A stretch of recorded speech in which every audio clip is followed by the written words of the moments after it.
7,500 करोड़ रुपए का हवाई अड्डा है, वो 200 करोड़ रुपए में खरीदा जा रहा है, तो मुनाफा हो गई होगा। जो बंदरगाह पिछले कई हजार साल में हमारे पुरखों ने धीरे धीरे करके पूरे दुनिया भर में पानी के जहाजों के जरिए यातायात का माध्यम उन्होंने विकसित किया था, जो आधुनिक बंदरगाह बन गए हैं, वो आधुनिक बंदरगाहों को किसी को 50 करोड़ में, किसी को 100 करोड़ में लीज पर दिया जा रहा है 90 साल के लिए। इस तरीके से मुनाफा हो रहा है। एक बहुत बड़ा घना जंगल है, हसदेव का जंगल, जहाँ पर हमारी किसान सभा अभी भी संघर्ष कर रही है। उस हसदेव के जंगल में वो 3 जिलों में फैला हुआ है, छत्तीसगढ़ के में। उन 3 जिलों के बारे में ये कहा जाता है कि इस जंगल की वजह से जबलपुर से लेकर महाराष्ट्र के नागपुर तक का जो एक बड़ा इलाका है, जिसमें लगभग इस देश की 20-22% के आसपास आबादी रहती है, उसका फेफड़ा है वो। अगर वो कार्बन डाइऑक्साइड को ऑक्सीजन में नहीं बदलेगा तो लोगों को सांस लेना मुश्किल हो जाएगा। उस हसदेव के जंगल को बिना किसी लीज के, बिना किसी उगाही के उनको दे दिया गया गौतम अडानी को कि उसको वो काटेंगे और उसके नीचे से कोयला निकालेंगे। तमाम सारी नदियां भेंट कर दी गई, तमाम सारे पब्लिक सेक्टर्स बेच दिए गए। तो ये जो मुनाफा पैदा हो रहा है बिना किसी उत्पादन के, वो दरअसल हड़पने के जरिए पैदा हो रहा है। और हड़पने के जरिए आज उन्होंने इतना सारा हड़प लिया है कि अब ज्यादा कुछ बचा नहीं है जो उनके दायरे से बाहर हो, और उसके बाकी को भी वो हड़पने के लिए पूरी तैयारी में लगे हुए। जाहिर सी बात है कि जब एक जगह पर इकट्ठा होता है तो दूसरी जगह कम होगा। तो ये दौर वो दौर भी है जो हमारे देश में असमानता का तीव्रतम दौर है। इतनी तेजी के साथ असमानता इसके पहले कभी नहीं बढ़ी। बाबा साहब अंबेडकर जिस ड्राफ्टिंग कमेटी के चेयरमैन थे, उसने जो संविधान बनाया था, उसने 2 हिस्सों में संविधान बनाया था। एक हिस्से में उन्होंने बनाया था कि किस तरीके से इस देश को चलाना है, और पहला हिस्सा जिसको डायरेक्टिव प्रिंसिपल्स कहते थे, नीति निर्देशक तत्व कहते थे, उसमें ये बताया गया था कि किस तरीके से इस देश को आगे बढ़ाने के बाद कहाँ ले जाना है। उसमें उन्होंने कल्पना की थी, मतलब उसमें उन्होंने प्रावधान किया था कि इस देश में हम एक ऐसी स्थिति पैदा करना चाहते हैं जहां पर आमदनी का अनुपात 1 और 10 से ज्यादा नहीं होना चाहिए। अगर कोई व्यक्ति 1 रुपया कमा रहा है तो अधिकतम आमदनी 10 रुपए से ज्यादा नहीं होनी चाहिए। तो जब ये कॉर्पोरेट पूंजी है, पहले तो ये प्रक्रिया पहले से चलती रही, लेकिन इस कॉर्पोरेट पूंजी के दौर में कितना विनाशकारी केंद्रीकरण हुआ, इसका एक उदाहरण मैं आपको दे रहा हूं। और इस बार गौतम अडानी की बात नहीं कर रहा है, मुकेश अंबानी की बात नहीं कर रहा, क्योंकि उनकी एक दिन की आमदनी को मैंने जिस कैलकुलेटर पे भी मोबाइल के पे ढूंढने गिनने की कोशिश की, वो मोबाइल उस गिनती को नहीं कर पाया। इतनी बड़ी संख्या।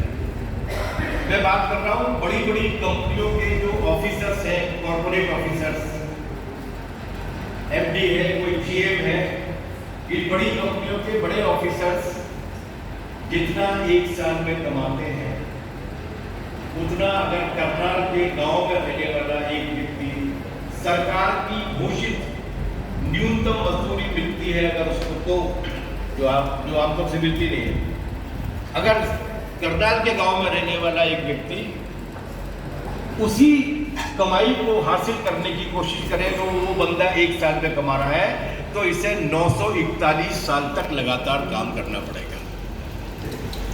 ये कितना बड़ा फर्क है, ये 1 और 941 का फर्क है। और ये पूंजीपति का फर्क नहीं है, ये पूंजीपति के बड़े कर्मचारी, मतलब बड़ा अफसर के और उसकी आमदनी में फर्क है। और आज स्थिति यहां तक आ गई है कि 1% पॉपुलेशन है इस देश की, 1% आबादी, उसके पास 40% से ज्यादा देश की संपत्ति इकट्ठा हो गई है, केवल 1% के बाद। और जबकि नीचे के जो 53% के लोग हैं उनके पास मुश्किल से 3% है।